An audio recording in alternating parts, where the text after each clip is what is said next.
ready to take your investment game to the next level? Introducing Digital Investor, your ultimate guide to mastering the digital marketplace. Whether you're a seasoned pro or just starting out, Digital Investor brings you cutting-edge game theoretical strategies, expert insights, and real-time tips and tactics to analyze, evaluate, invest and grow your wealth. Don't miss out on the digital revolution. Visit www.nickblacknex.com and start your journey with Digital Investor today.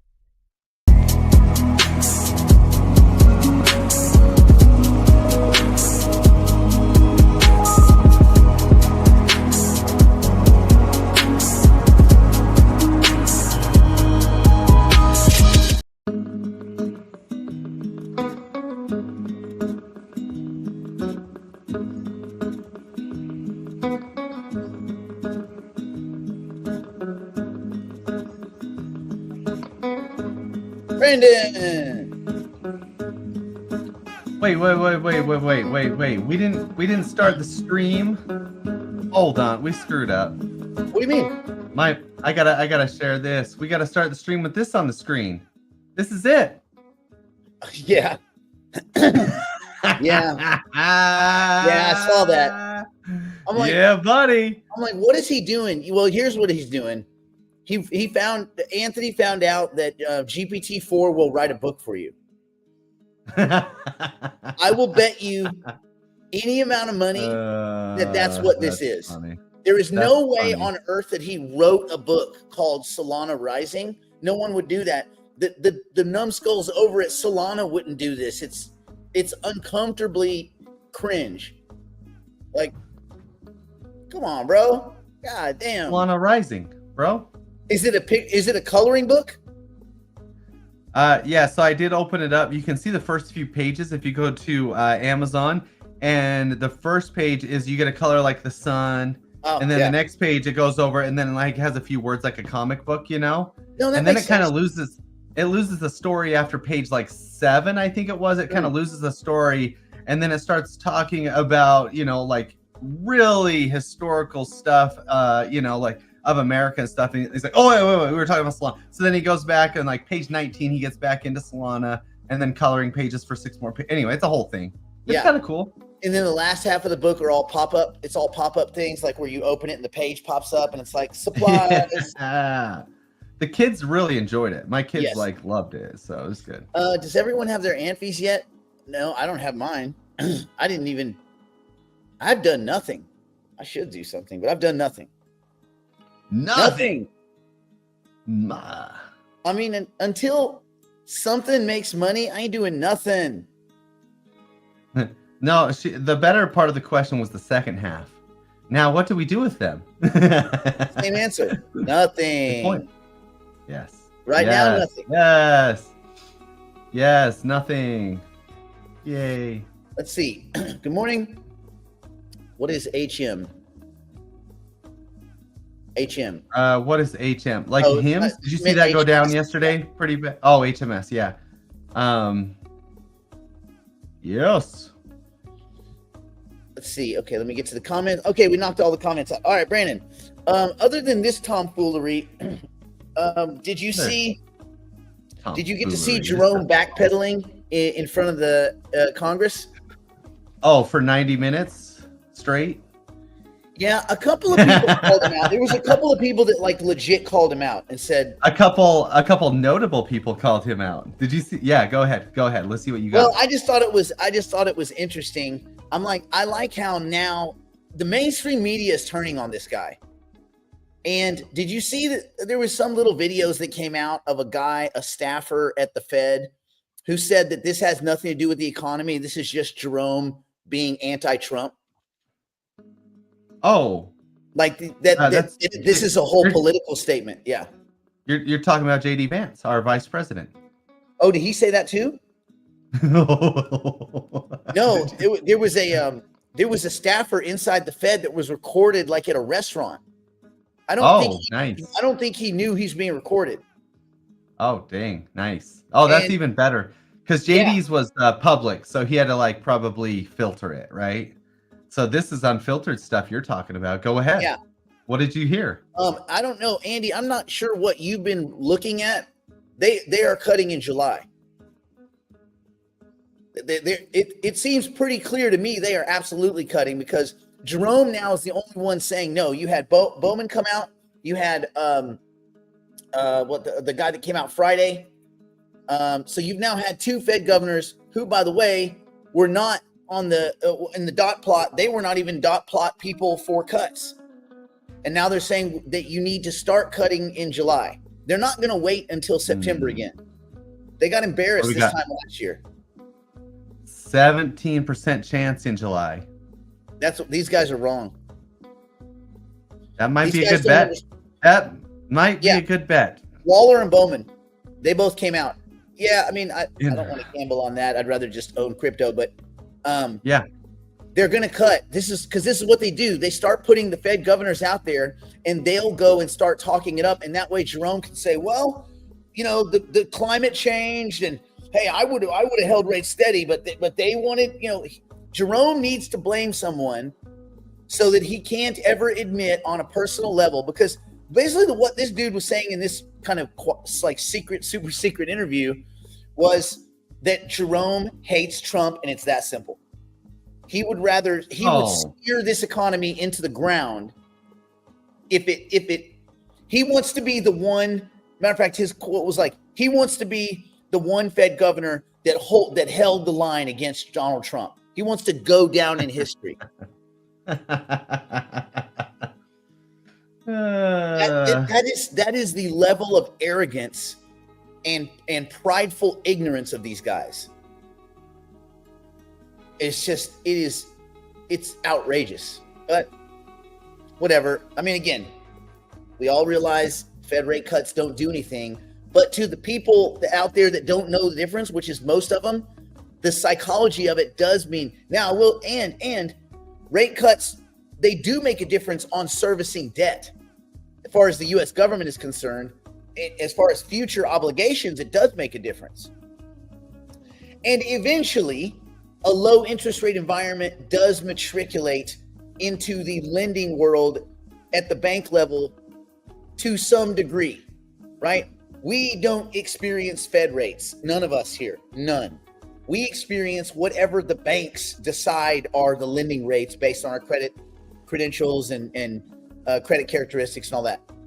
But a lower rate environment will eventually matriculate to good quality borrowers into a borrowing environment.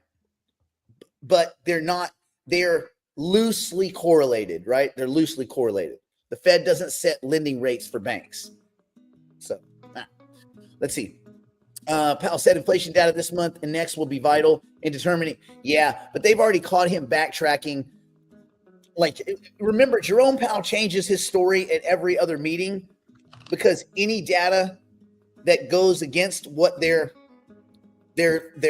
statements are, they just disregard the data. So if inflation data comes in that says, hey, this one-off big inflation, this matter of fact, there was even the Fed studied events, like political escalation events, tariff. They studied tariffs specifically, and the Fed concluded years ago, I think it was in 2016, they concluded that based on all of the data they had, which again, that's data, and we know that Jerome Powell doesn't like real data, but based on the data that the Federal Reserve prepared, that these kinds of tariff events create a one-off price change or a price shock, but not pervasive, consistent, persistent inflation. It doesn't create a new inflation narrative. It's a one-off. All of the companies do what they can to subsidize that cost change. People buy less of the thing that's more expensive to offset the cost change, and that's it. It doesn't create pervasive inflation everywhere in the economy. And this is what the Fed, in the Fed's own document, research document, said. And when that was presented to Jerome, he just ignored it. He's like, well, he told the guy, well, this is different. This time is different.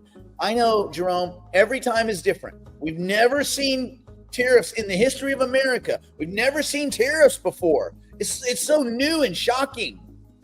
Like, this guy, man, he is a dick. What was your take on it? That's my take. What was your take? No, I agree. I'm going to read Howard Lutnick.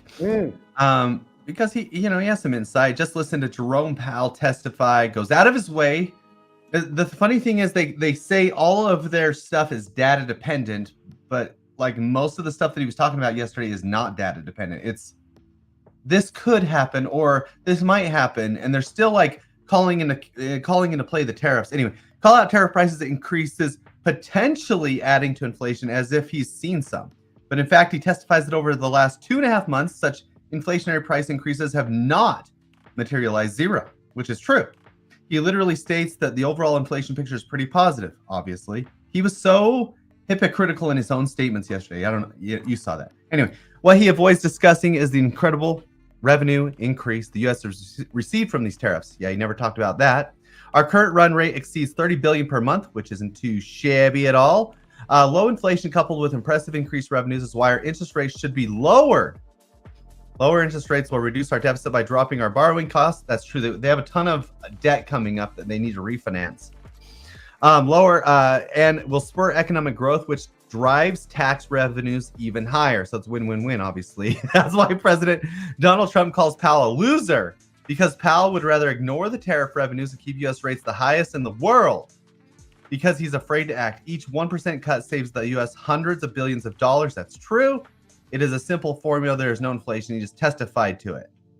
Just cut our rates. Anyway, he's pissed. But then J.D. Vance comes out and he says, I'd love to hear an argument for why Powell cuts rates 50 points right before an election, but can't do it now with lower inflation. Anyway, that was his simple comment and very true. Not a single argument against that. Not a single argument. Nobody. Well, Not and it's one. kind of weird too. It's almost like, I mean, again, if one were to feed into conspiracy and whimsy, Imagine. it's almost like Jerome Powell wanted Kamala to win. It's almost like that.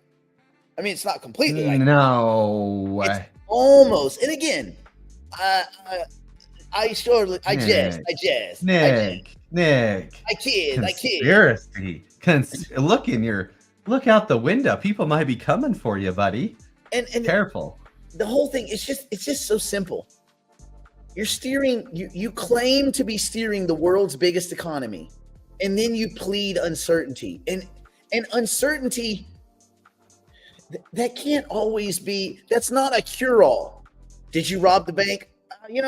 I'm uncertain. Oh, well, if you're uncertain, take that bag of money and go, sir. Good day to you. How can he be uncertain if he's using factual data and all of their decisions are data dependent? There's no uncertainty. You use the data, you make the decision. There's no uncertainty in data. It's like looking outside and saying, well, it's warm today. I can't go swimming because I think it might be cold tomorrow. Well, no, you're uncertain. I can't go swimming. Yeah. I'm uncertain it's going to snow. It might snow tomorrow, but I can't go swimming today, even though I see outside that it's warm. It makes no sense what he's saying. He is getting to be on the top of the list here. Yeah, because his whole game has always been to be in the middle and never actually commit to anything. So he never really committed to data dependence, even though he says it in his statement. Because it's easy. You're either forward looking, or data dependent. You can't be both because that is impossible. I can't be waiting for the 6-month-old unredacted data to act on. If I'm forward looking, I'm thinking where the economy will be 6 months from now, not 6 months past. So either I am data dependent, looking in the rearview mirror, or I am forward looking. And I don't even mind which one they say they are, but he claims they are both, and they are neither. They don't look at the data because they don't even, when you give them contradictory data, they just say, we don't believe it, or we don't count it. Sentiment surveys, establishment surveys, employment surveys, they just decide what no longer counts as data. And yet in every meeting, we're data dependent. We have a dual mandate. Okay, cool. What about the future? Well, it's uncertain. Oh, no shit. The future's uncertain. No shit. But your only job is to be more certain than the rest of us, because that's all you and the 12,000 motherfuckers that we pay. You know how many people are employed at the Fed? All of them. All of the people are employed. Oh my God. Every economist that can't get a job because there's no jobs for economists other than teaching other young would-be economists. They employ thousands of people, thousands. And they are neither data dependent, although they claim it, and they're not forward looking, although they claim it. And then when you ask why they don't respond, they just say uncertainty. Then why do you even exist? Why does your organization exist? If you won't, man. And another thing too, isn't it weird, Brandon, where we talked about this before, where every decision is a quarter point or a half point. If you were really, really data dependent, or you were really forward looking, either one of those things, even a combination, and you were making estimations, you'd say, well, the economy's 32.1% off. Yeah. We're going to cut by 0.173% rate. You know, it's not going to be quarter point. Yeah. Point. Not round. Yeah, exactly. But round numbers don't occur in nature. Because you can mathematically derive the correct exact decimal point based on data. That's right. If you had a real policy, if you had a real system of policy, they are making shit up as they go. And now it's actually so embarrassing that like the rest of the world is paying attention. They're like, wow, the Fed really is a bunch of muted idiots. And you get the guys like Christopher Waller and Bowman, they're coming out like, hey, I'm not like that guy. I'm not a fucking senile old rag. I actually, like, I wake up in the morning, I put on my pants, I put up my bra on one boob at a time like the next guy. Like, we are not Jerome. And so now you're seeing these Fed governors, they're not going to be the only two. Now you're going to get Kashkarian, Neil. He's going to come out and go the other way because he's always been sucking off Jerome since this all started. Regardless of his district shitting the bed, which it is, regardless of like bad unemployment, bad like opening the 7 seals, Kashkarian will come and back Jerome Powell because again, he's a little fucking garden gnome. Like, yeah, that's all I'll say about that before lest we get shut down by Pornhub. I don't want to make fun of pornographers for what I would say about Kashkarian. No, yeah. That took, I mean, you guys, I'm sure you guys all saw this, but Trump lit off yesterday, the last couple of days, man. He lit a fire on AOC. They tried to impeach him this week, right? So they tried to impeach him, lost the vote. That went to vote. The House, they voted against it, obviously. Yeah. And then what were the grounds for impeachment? Because he dropped those bombs on Iran. Oh, because he shut down their nuclear program? Weird. Yeah. No, that's something you definitely want to get rid of a president for.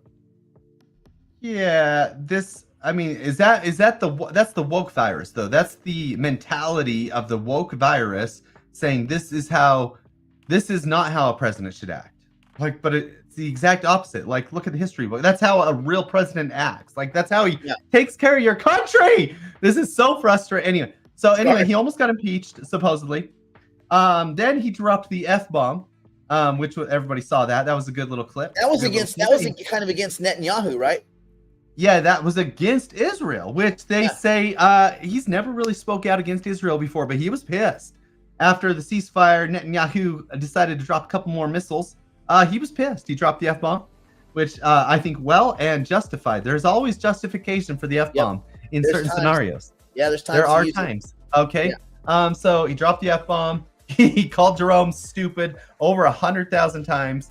Basically reamed everything. Truth Social. I might sign up for Truth Social. I need to sign up for Truth Social so I can get immediate access to this stuff. This might be the best.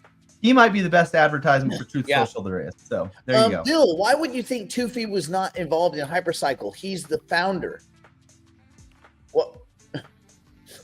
What chat groups are you in, Bill? Come on, give it up. What chat groups are you in? Okay, you're gonna need to you're gonna need to frame your statement in the form of a question, Bill. That's like saying, "Hey, why is weather?" What? Wise weather? What do you mean wise weather? Like, what is your question, Bill? What's up? What is your question? Please frame your statement in the form of a question. We can't answer some old open-ended thing. Yes, Tufi is involved. He's the founder. They're doing a bunch of things right now, raising money being one of them. And yeah, because that's what companies do, buddy. And they're trying to bring on new clients. They're trying to do all sorts of stuff. They're trying to make a company run. So yeah.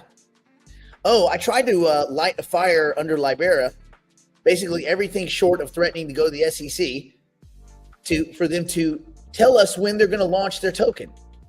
Because they sent out an investor document. I put that out in the groups. Great. That's cool. No mention of the token.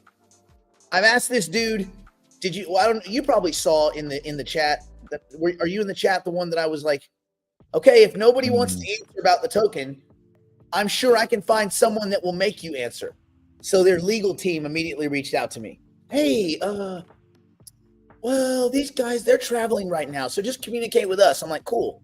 So if you want to know what I'm thinking, so we're going to have a Calendly or whatever meeting tomorrow where I'm going to drop the F-bomb no less than 65 times. Because at this point, Libera needs to announce their token launch. They don't have to say it's launching tomorrow, but they need a concrete launch schedule fucking yesterday. Like, enough is enough. And so it's starting to get me kind of angry.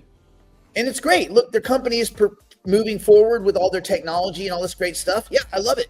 Awesome. When are you going to launch the goddamn token that we all bought? Period. That's the only question. That's it. Answer the fucking question. None of them. They all dodge it. Like Jerome Powell dodging questions. Everybody, I like all this uncertainty shit. It's giving everybody just pleads uncertainty now. It gives everybody a cop out. It lets everybody just like kind of, it's their scapegoat, right? Uncertainty, because they don't know if it's going to snow or not tomorrow. I'm uncertain. Howard, so here's a good question. So how come we never hear from Toof anymore? Went from regular interview updates to radio silence. I don't think the radio silence is a real, so basically what he's doing, he's like Nick said, he's over in, is he in Dubai, United Arab Emirates? Anyway, he's over there. He is looking to raise some money. He's talking with some people. We can't really say who or what or how much or anything like that, but he's doing that. But he's also, they're in a hiring phase right now for Hypercycle, which is good. If they were in a hiring freeze, that wouldn't be as good. But they just hired a new engineer last week, and they're going to help the development team with implementing, basically implementing the compute with customers and stuff like that. So they just hired a new engineer. But Tufi hasn't been on to talk a lot because he doesn't have basically anything new to say developmental wise. I think he's kind of waiting for this round of funding to close, and he's waiting for compute revenue to start before he has anything else to say. So there's just not, I guess, Howard, what I mean, and this is to anybody, beyond that, I guess maybe you just like him to say that stuff. Well, he's been doing like twice a month. He's been doing the X Spaces. Yeah, that's pretty good, Howard. And those are like 90-minute long things. Like, I remember, this isn't the only access point for Hypercycle talking to people. They have a whole team of, I just don't mess with those chat groups because there's too many scammy people in chat groups. But there is a Hypercycle chat. There's a Hypercycle price chat. There's plenty of ways to get information. It isn't that this is it. It's just that we're close to the source. Word. Yeah. Word. Yeah, Tufi's all over the place, giving speeches and shit. Okay. Yeah. So a couple things happened over the regarding crypto, right? A couple things happened. Texas, I think, is the first state that, they passed their Bitcoin reserve bill. They're the first state to actually allocate money, $10 million. I know it's not huge. Allocate $10 million. It's something, but it is something. So Arizona, they passed another law like they get to take Bitcoin. Arizona's the worst. Basically, all Arizona's going to do is take forfeited Bitcoin. That's how they're going to build the reserve. Their whole state idea is Well, if someone leaves their wallet out on a park bench and a park ranger finds it and there's Bitcoin in it, then we'll put it in the like. What? Arizona? Yes. What a fail. Yeah, they kind of messed up, but Texas, I mean, they were third to get like something passed, but I think their thing they got passed is something real. They are actually buying Bitcoin. Like, it's like, here's a law. Like, it's like, oh, who was it? Ohio, Connecticut, New Hampshire, something like that. It's one of those states. Like, here's a thing. We're going to pass a Bitcoin law. And everybody's like, yeah, pass a Bitcoin. Our Bitcoin law is you have the right to hold Bitcoin. I'm like, what? I have the right to hold Bitcoin right now. Like, I can hold Bitcoin. I can assure you. Yeah, I don't need a law for that. Thank you for telling me you can wake up in the morning now legally. Why? Thank you. I'm like, but Texas's Bitcoin reserve law is actually a real one, and they allocated money. Good for them. Yeah. Happy day. Bitcoin. Truth Social. Trump's Truth Social files to officially launch a Bitcoin ETF on the New York Stock Exchange. Now, this is interesting because Donald Trump, he's been kind of a grifter in the space, in my opinion. And it's not Donald Trump, obviously. You guys know this when I say this. It's not Donald Trump. Donald Trump is fighting wars. Okay. It's the Trump He's kid. out there. Yeah. It's the Trump kids. Okay. They're out there using Trump's name to do all this stuff. Now, they've been kind of grifters in the space. They're launching an ETF under the name of Truth Social, blardy blardy. Whatever. It is what it is. I don't think it's great, but it is good. I guess it's not great, but it's an advancement in the name of crypto, right? Just another thing saying, okay, this regime is pro crypto, and they're going to buy Bitcoin. They're going to support Bitcoin. They're going to be in the crypto space. But are they front running a Bitcoin strategic reserve? Cynthia Loomis says they're going to be talking today in DC again on the $1 million Bitcoin purchase they're going to try to do. That just hasn't gained any ground, really, has it? Like, that hasn't moved anywhere. I kind of figured they would have to get stablecoin regulation and then broad-based cryptocurrency regulation, and those are two things that are coming close before you could do something as specific as Bitcoin. To me, this makes sense. This timeline makes sense. Yeah. Okay. No, I mean, and then we do have the Genius. It's gonna be passed this next month, probably by the end of July, I'm guessing, right? So that's obviously a good thing. So here. I mean, yeah, it's good. Okay. The last thing I want to talk about, obviously, is GameStop. You saw that they closed, which is crazy. Okay. And the reason I'm bringing this is we got to segue to Pump. Okay. We just have to talk about it. Okay. So GameStop, they raised an additional $450,000 to buy Bitcoin, supposedly. 50 million. But no. Well, oh yeah, 450 million. Yeah. You're right. But of that, so the total raise was an additional $2.7 billion, earmarked $450 million to buy Bitcoin. They still haven't purchased Bitcoin from their last Bitcoin raise. Okay. They're still lagging for some reason. They now have $9 billion supposedly in cash. How? I do not know, Nick. What kind of dummies give these guys money? It doesn't make any sense. I mean, it's just selling shares. Know. It's selling shares to a bunch of idiots.